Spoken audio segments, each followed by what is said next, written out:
Okay. We're doing Rambam. Rambam. We're in the laws of Erchin Charamim, which means giving charity based on evaluating yourself, or actually now we're now in chapter 5. We're dealing about land, ancestral land, which means the land that's part of your ancestry, or something that was purchased that's not part of your ancestry, which will be redeemed in the Jubilee. Well, let's go. Okay, when a person consecrates his ancestral field, what does it mean he consecrated?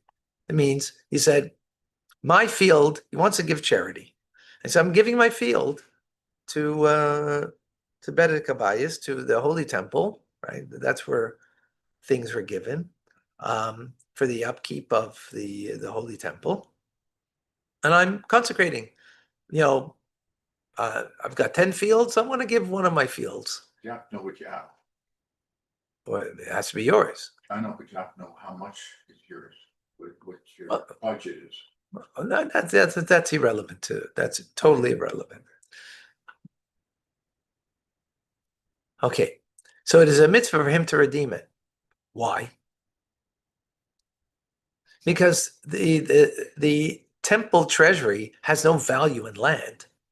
It needs money in order to fix things, to pay for the things that go on in the temple, so on and so forth.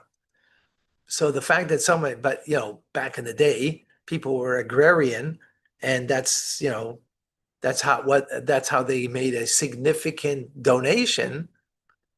So it needs to be redeemed. Meaning now that it's holy, it's consecrated, this land, right? It's holy. Someone needs to redeem it, to pay for it and get the land, right? So it's preferable that the person that's the owner of the land, that he redeems it. He gets priority. If however he does not desire to, we do not compel him. When does this apply? In the era that the Jubilee is observed. Why? For if the Jubilee arrives and does not redeem it, it will be expropriated for the sake of the Kohanim, of the priests, as we explained. Right? In other words, in the end, if he doesn't redeem it, it will get redeemed in the Jubilee in the 50th year, right? It will get redeemed by the Kohanim, that they will purchase it.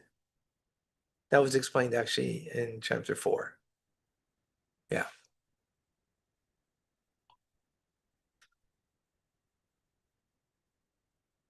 Right, because they will pay for it, the Kohanim. Now they're going to get a bargain basement price for it, right? But the temple treasury is not into business, right? So they're not acting as businessmen. They're doing the business because it needs to be done, right? Okay. In the area when the Jubilee has been nullified, which was, I don't remember when it was in history.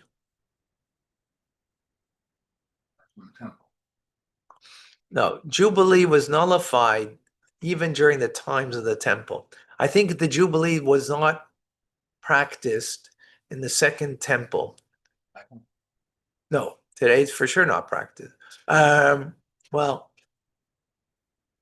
yeah. Yeah. Yeah, as opposed to sabbatical is practiced. In any case, so when it was nullified, it is not expropriated for the sake of the priests, but instead will ultimately be redeemed. We compel the owner to make the initial bid, and it is redeemed for its worth, like other consecrated articles. Right. So in the times of Jubilee, so then the Kohen, the priest, they would ultimately, getting bargain basement, would redeem it. Right. But now when there is no Jubilee, so they're not there to redeem it. So who's going to redeem it? So we compel the owner of the land that he has to make the initial bid. Right? Now, he may make a low bid. By the way, he has to add a fifth.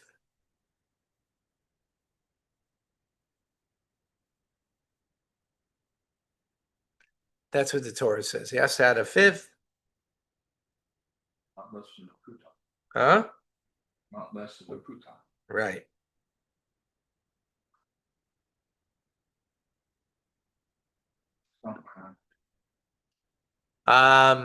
Yeah.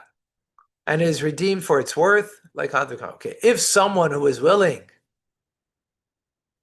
to add to the bid to redeem it, he may redeem it. If not, we tell him it has come to you and you must give what you bid. Right? In other words, it goes up for auction, right?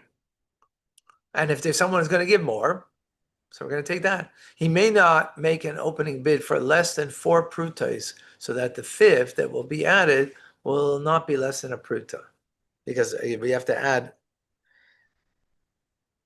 25% from the 4 is 25% is 1, but it's 20% when you add the 4 plus 1, the 5, so 1 becomes now 20%. So there's 2 ways, because there's 2 ways you do math, right?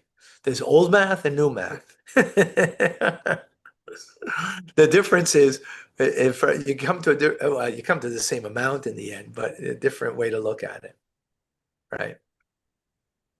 If the owner desired to sell other fields and he owned, or to borrow to redeem this field that he consecrated, he has permission to do so.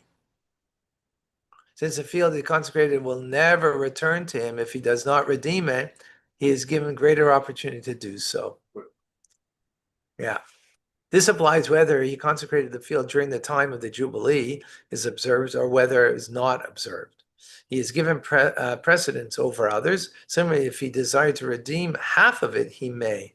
That's interesting that you can do half, because usually you couldn't do half.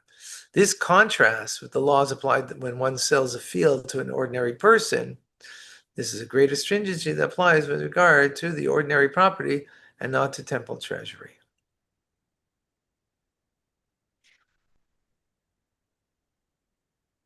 Okay. When a person consecrates his home, a non-kosher animal, right, or a non-kosher animal, or other property, they are evaluated for their worth, whether it be high or low.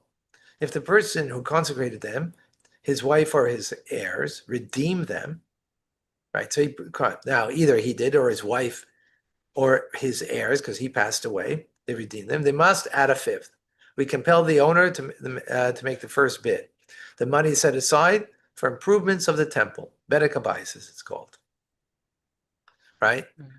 The above applies whether the house was from a walled city or from an old walled city. The owner may redeem it at all times. Okay, I would love to continue, but I must.